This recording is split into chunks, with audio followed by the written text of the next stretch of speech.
ახალი თაობის შუქნიშნების დამონტაჟებასთან დაკავშირებით თბილისის მერია იტყუება ამის შესახებ არასამთავრობო ორგანიზაცია ადამიანი კანონი თავისუფლება აცხადებს. ორგანიზაციის თავმჯდომარის გიორგი ჭულუხაძის განმარტებით შუქნიშნები, რომელიც ახლა მონტაჟდება 2 წლის წინაც არსებობდა, თუმცა მისი უვარგისობა თვალსაჩინო მალე გახდა.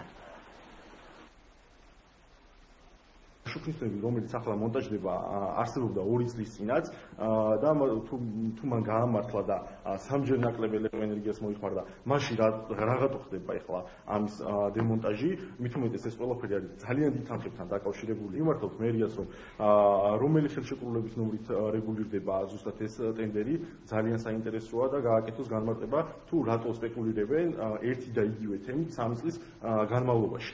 2011 წლის ბოლოდან დავიწყეთ ჩვენ თბილისში შუქნიშნების ავტომატიზაციის პროექტი, რაც გულისხმობს იმას, რომ ყველა შუქნიშნეს საშუალება აქვს თვითონ ავტომატურად მართოს წითელი და მწვანე ფერის ხანგრძლივობა და მიწეს უფრო მეტი მწვანე იმ მიმართულებას, საიდანაც მეტი სატრანსპორტო საშუალება მოდის. შესაბამისად, წელს უკვე გავაგრძელებთ ჩვენ ეს პროექტი და იანვრის ბოლოსთვის 70 ახალი ობიექტი ჩაირთვება. მიმდინარეობს ეს პროექტი უკვე 2 წელია და ვფიქრობ, რომ უახლოესი 2 წლის განმავლობაში დასრულდება ეს პროექტი და ქალაქს ექნება მთლიანად ავტომატიზირებული, სრულად 100% ავტომატიზირებული შუქნიშნები, რაც მოგცემს იმის საშუალება, რომ გავაუმჯობესოთ გზებზე გამტარნაირება მინიმუმ 20%.